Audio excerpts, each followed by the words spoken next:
तो आज के इस वाले वीडियो में फाइट नहीं हो रैली देगा। तो चलो फटाफट से वीडियो को स्टार्ट करते हैं। तो जैसा कि देश के पिछले एपिसोड में देखा था, जो तुषार बेचर था वो ओपन हो चुका था और सभी लोग अब उसके अंदर जा चुके थे। तो अब आगे तो वीडियो की स्टार्टिंग में हम तुषार बेचर के अंदर का सीन देखते हैं, जहाँ पर थोड़ा सा फॉग था और वहाँ पर एक काफी बड़ा स्पेस था और वहाँ पर हम एक फ्लोटिंग जमीन के टुकड़े को देख सकते थे, जिसके ऊपर की एक ऐसे पवेलियन जैसा शेप का कुछ तो बना हुआ था। और तब यहाँ पर रिपल्स अपेयर हो जाती है और देखते देखते यहाँ पर शावन और बाकी सभी लोग यहाँ पर हो जाते हैं। और तभी काइलिन और शुरा शावन के पास आ जाते हैं और यहाँ पर क्लैन के वगैरह के बंदे भी आ चुके थे। सभी लोग ही अपने अपने ग्रुप पे बढ़ चुके थे, लेकिन जो डिलीटेड फ्लिप था वो टैडी से बोलने लगता है कि हम बाकी लोगों की वजह से डिले नहीं करेंगे, और ये बोलकर वो आगे फ्लाई कर जाता है और टैडी भी उसका पीछा करने लगता है। लेकिन ये देखकर जो गोया था वो शौक था, उसे समझ नहीं आता कि आखिर डिलीटेड फ्लिप को रास्ता कैसे पता है, क्योंकि वो भी उस डिटेल के पिल को सही से नहीं कर सकता था। लेकिन जो जोकुन था वो बोलता है चलो हम इन्हें फॉलो करते हैं, और ये लोग भी अब इनके पीछे जाने लगते हैं। और डिलीटेड फ्लिप आगे से 10 मिनट तक फ्लाई करता है, फिर अपनी स्पीड को स्लो कर देता है। उसके सामने बड़ा सा जाइंट हॉल था, हॉल के सामने एक जाइंट स्क्वायर बना हुआ था जहाँ पर काफी बड़े बड़े पिलर्स थे, और शायद बाकी वगैरह भी यहाँ पर आ जाते हैं और वो भी इस सीन को देखने लगते हैं। लेकिन जो डिलीटेड फ्लिप और टैडी थे वो यहाँ से भी आगे बढ़ जाते हैं, लेकिन सभी लोग अब स्क्वायर के ऊपर आ चुके थे। और शायद को यहाँ पर जो बड़ा सा पिलर था ना, उसके ऊपर एक येलो फ्लेम दिखती है जिसका नाम मिस्टर येलो फ्लेम था, जो कि एक हेवनली फ्लेम थी। और शायद इसे देखकर शौक था और बोलने लगता है ये तो हेवनली फ्लेम रैंकी की 23rd रैंक वाली मिस्टर येलो फ्लेम है। और शायद नोटिस कर लेता है कि ये बिल्कुल रियल वाली फ्लेम है, लेकिन इसके अंदर की जितने भी पावर वगैरह है वो सब कुछ जा चुकी है। और तब जो लिटल ई था शायद के बॉडी से बाहर आ जाता है और उसे इस जगह को देखकर ऐसा लगने लगता है कि ये उसके लिए काफी ज्यादा फेमिलियर है। और ये देखकर शायद शौक रहता है, क्योंकि ये जो दाऊदी बेचर था पहली बार ओपन हुआ था और सभी लोग पहली बार अब इसके अंदर आए थे। तो लिटल यहाँ पर आखिर कैसे आ सकता था, लेकिन शावेल का माइंड लिटल ई से कनेक्टेड था। वो जानता था कि लिटल ई का भी झूठ बोल ही नहीं सकता। और 1000 फीट से आगे बढ़ जाते हैं, फिर सूर्य के सामने एक स्टोल पे आता है जिसके ऊपर की एक और हेवनली फ्लेम रखी हुई थी। और ऐसे ही और आगे जाने लगते, और ऐसे ही काफी सारे जो हेवनली फ्लेम्स थे वो इनके सामने आए जा रहे थे। सभी स्टोन पिलर्स के ऊपर एक एक हेवनली फ्लेम थी। जैसे जैसे आगे जाए जा रहे थे वैसे वैसे जो पावरफुल हेवनली फ्लेम है वो आए जा रही थी। ये देखकर गुयाल शावन वगैरह सभी लोग शौक थे। इनके सामने फालर आर्ट फ्लेम, बोचलिंग फ्लेम, ऐसे काफी सारे फ्लेम्स आ चुके थे और आगे बढ़े जा रहे थे। और रैकेट के फ्लेम तक पहुंच जाते। और जो गुयाल था वो बोले लगता है कि जो तुषार गॉड था उसे काफी ज्यादा इंटरेस्ट था इन ऐसे हेवनली फ्लेम को कलेक्ट करने का। लेकिन वो सोचने लगता है कि टॉप 3 रैंक के हेवनली फ्लेम्स भी यहाँ पर होंगे, क्योंकि एक ही टाइप के 2 हेवनली फ्लेम्स ऐसे एग्जिस्ट नहीं कर सकती थी। और इधर ऐसे आगे बढ़ते बढ़ते जो 4th हेवनली फ्लेम थी वो भी दिख जाती है। लेकिन ये जो पिलर थे ना, यहाँ पर 3rd, 2nd और 1st वाली फ्लेम नहीं थी, यानी कि डिलीटेड फ्लेम और अपने प्यूरिफाइड डेब्रिक लोटस फ्लेम नहीं थी। ये देखकर गोयान बोलने लगता है कि तुषार गॉड भी 1st रैंक के हेवनली फ्लेम को अपडेट नहीं कर पाया, और साथ ही 2nd रैंक और 3rd रैंक के हेवनली फ्लेम भी अपडेट नहीं कर पाया। लेकिन जो शायद डिलीटेड फ्लेम को देखे जा रहा था, उसकी आंखों में देख रहा था, और जो डिलीटेड फ्लेम था उसे भी ये जगह फेमिलियर लग रही थी। और शायद सोचने लगता है लिटल ई को भी ये जगह फेमिलियर लग रही है, और जो डिलीटेड फ्लेम है उसे भी यहाँ का रास्ता पता है। और ये सभी क्लूज एक ही तरफ इशारा कर रहे थे, और ये था कि जो तुषार गॉड था उसने प्यूरिफाइड डेब्रिक लोटस फ्लेम और डिलीटेड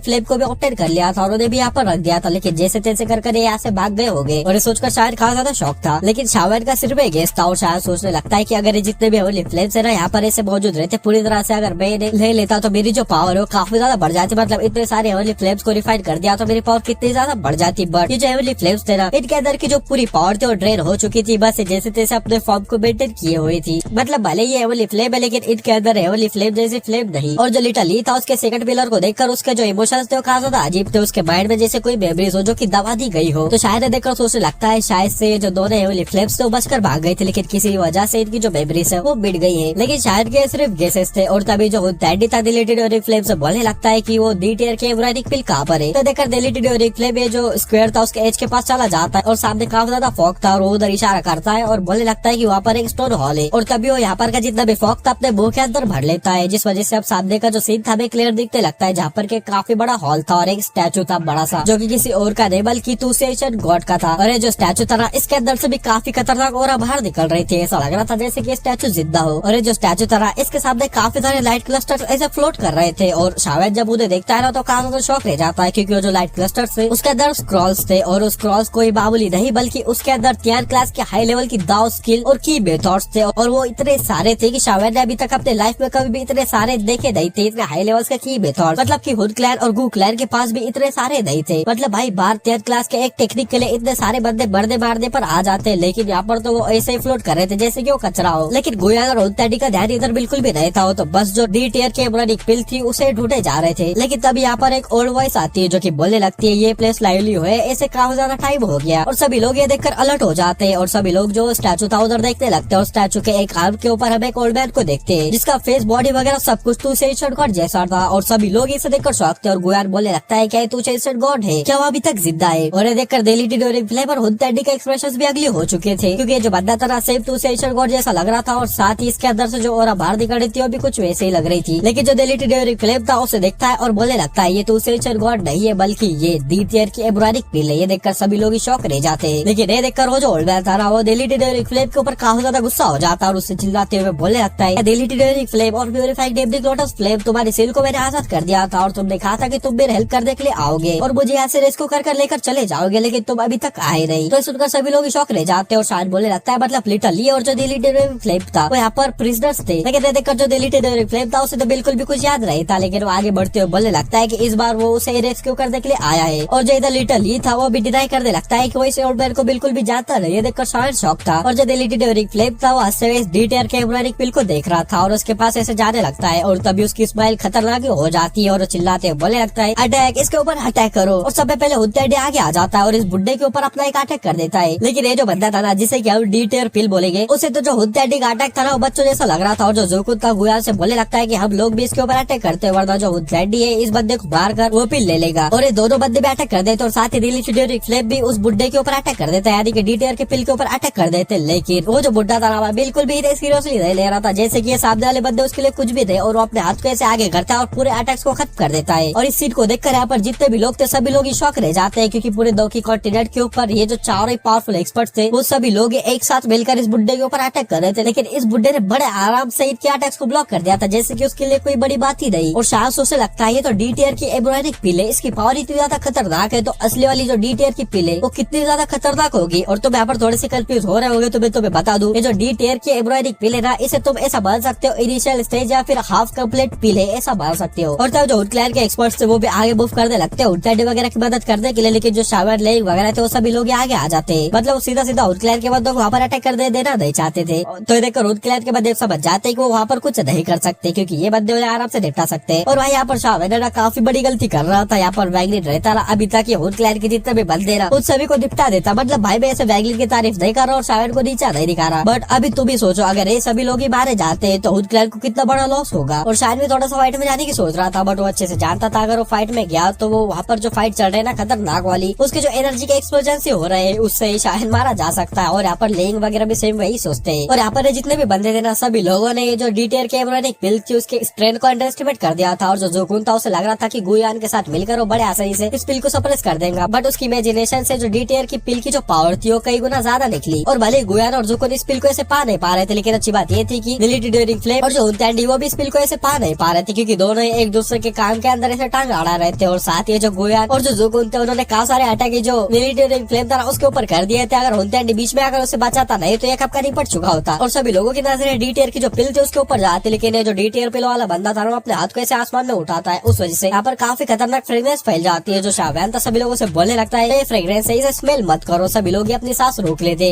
और अगर ये लोग ऐसा नहीं करते तो इनके अंदर की जो डाउकी ना वही उनके खिलाफ हो जाती, इसके अंदर इतनी तगड़ी पावर थी। और तभी आसमान में एक पाम फॉर्म होने लगता है और ये जो बुड्ढा था वो ऊपर जाए जा रहा था और ऐसा एकदम खतरनाक भाई पेन वाला सीन कर रहा था यहाँ पर। और तब जो स्काई था पूरी तरह से आग से भर जाता है, यहाँ पर पूरा जो फर्नेस वाला सीन था वही मच चुका था। और ये जो बुड्ढा था ना इसके जो पाम के नीचे था ना एक ऐसा वोटेक्स सा बन रहा था, कुछ क्लस्टर बन रहा था जिसके अंदर काफी तगड़ी पावर थी। और ये जो गुयान डेली ड्यूरिंग फ्लेम हुनतेंडी और जोकुन जितने भी थे ना अपने ऐसे शील्ड वगैरह बना रहे थे डाउकी के इससे बचने के लिए, इसकी पावर से बचने के लिए। और यहाँ पर सभी जो फ्लेम की पावर जो इस क्लस्टर के अंदर चली जाती है और तभी ये जो क्लस्टर था ना सीधा गुयान वगैरह जो चारे लोग थे ना इसके ऊपर अटैक कर देता है। और इस क्लस्टर से ना ये जो चारे बंदे थे ना ऐसे शील्ड वगैरह बनाकर बचने की कोशिश तो करते लेकिन बच नहीं पाते, सभी लोग इस जमीन से जाकर भिड़ जाते। मतलब भाई ये अकेला बंदा 2 की कॉन्टिनेंट के 4 सब में ज्यादा पावरफुल जो एक्सपर्ट थे उन्हें ऐसे कुत्ते की तरह धो रहा था। और ये देखकर तो शायर और बाकी सभी लोग काफी ज्यादा शौक थे कि भाई ये 2 की कॉन्टिनेंट के टॉप के एक्सपर्ट है और ये बुड्ढा तो इन्हें इतने आसानी से निपटाई जा रहा है। लेकिन जो डेली ड्यूरिंग फ्लेम तो सीरियस हो जाता है और हुनतेंडी से बोलने लगता है कि तू सेशन गॉड जेड मुझे दे दो। तो देखो जो हुनतेंडी है ना वो थोड़ा सा ऐसे नखरे दिखाने लगता है, लेकिन फिर भी वो जो जेड है डेली ड्यूरिंग फ्लेम को दे देता है। और जो डेली ड्यूरिंग फ्लेम ने अपना ब्लड उसके ऊपर डाल लेता है और खुद सील्स बनाने लगता है। और जो शायद था इन सील्स को देखकर काफी शौक रह जाता है, क्योंकि शायद सोचने लगता है मैंने इन सील्स को कहीं तो देखा है। और फिर वो अपने सामने जो बड़ा सेशन गॉड का जो स्टैचू था उसे देखता है, उसके हाथों के भी सील्स वैसे ही थे। और तब जो जेड था ना उसके अंदर से एक लाइट क्लस्टर बाहर निकलने लगता है जिसके अंदर की एक फ्लेम भी थी। लेकिन ये देखकर डीटीआर की जो पिल थी ना पहली बार उसके आंखों में भाई सीरियसनेस आ जाती है और काफी शौक होते हुए चिल्लाता है और बोलने लगता है ये तो ट्रांसफॉर्मिंग पिल रिंग है, ये तो टू सेशन गॉड का एक स्किल है, आखिर तुम इसे कैसे यूज कर सकते हो। लेकिन जो डेली ड्यूरिंग फ्लेम था तो बस हंसे जा रहा था। और जो पिल रिंग थी सीधा जो डीटीआर की पिल थी उसके तरफ फेंक देता है। और जो पिल रिंग थी सीधा जो डीटीआर की पिल थी उसे पूरी तरह से जकड़ लेती है और धीरे धीरे कर कर जो पिल थी वो श्रिक होने लगती है। जो बंदा था कहा था चिल्लाया जा रहा था, लेकिन वो धीरे धीरे कर श्रिक हुआ जा रहा था और पिल के फॉर्म में आ रहा था। देखकर जोकुन और जोगुया बिल्कुल भी टाइम वेस्ट नहीं करते और सीधा चार्ज कर देते हैं डेली ड्यूरिंग फ्लेम के ऊपर। लेकिन जो होता है इनके सामने आ जाता है और एक टीयर दायर की ट्रेजर पिल को इनके सामने से एक्सप्लोड करवा देता है। इस वजह से ये जो दोनों ही बंदे देना इन्हें रुकना पड़ता है। लेकिन जैसे एक्सप्लोजन खत्म होता है ना, ये दोनों ही बंदे हुत्तेडी के ऊपर टूट जाते और हुत्तेडी को काफी बुरी तरीके से पहले लगते हैं। लेकिन जो जोकुन था भाई तो अलग ही खोपड़ी का बंदा था, मतलब पागल खोपड़ी का बंदा था। उसे तो कहा था गुस्सा आ जाता है, अपने पर्पल गोल्डन ड्राइवर को बाहर निकाल देता है और सीधा हुत्तेडी से जाकर भिड़वा देता है। और जो हुत्तेडी इस अटैक से जैसा हिट होता है वो काफी दूर उड़ा हुआ चला जाता है और सीरियसली इंजर हो जाता है। और भाई यहाँ पर जो गुया रहा उसके ऊपर मुझे तो कहा था गुस्सा आया जा रहा था, मतलब भाई इसके पास अभी टाइम था कि वो जल्दी से जाए और डेली ड्यूरिंग फ्लेम को धरना पहुंचे और पिल वगैरह ले ले। बट ये तो बस फाइट को देखे जा रहा था और तभी ये जो दोनों ही बंदे थे अब डेली ड्यूरिंग फ्लेम के ऊपर चार्ज कर जाते हैं। उधर जो डेली ड्यूरिंग फ्लेम था उसने सक्सेसफुली वो जो बुढ़ा था उसे एक पिल के अंदर बदल दिया था, जो कि उसके हाथ में आ चुका था, जो कि एक क्लस्टर था बड़ा सा। और डेली ड्यूरिंग फ्लेम उस क्लस्टर को पकड़ पाता उससे पहले एक हाथ वहाँ पर आ जाता है और उस क्लस्टर को पकड़ लेता है। और ये जो हाथ था ना ही गुयार का था और ना ही जोकुन का था, तो दोनों ही इस हाथ को देखकर शौक थे और हाथ किसी और का नहीं बल्कि हुत्तेडी का था। और अब तुम लोग सोच रहे होंगे कि आखिर में इतना फास्ट इसे एक्सप्लेन क्यों करे जा रहा हूँ, क्योंकि भाई मेरे इस पार्ट को कम से कम 3 से 4 बार एक्सप्लेन कर दिया है। बट ये जो मेरा भाई कह रहा है पता नहीं बार बार म्यूट हो जा रहा है और मुझे इसे बार बार एक्सप्लेन करना पड़ा है, जो कि काफी फ्रस्ट्रेटिंग है। खैर छोड़ो इस बात को। और तब जो हुत्तेडी उसने जो क्लस्टर था उसे पकड़ ही रखा था, लेकिन जो गुयार था गुस्से में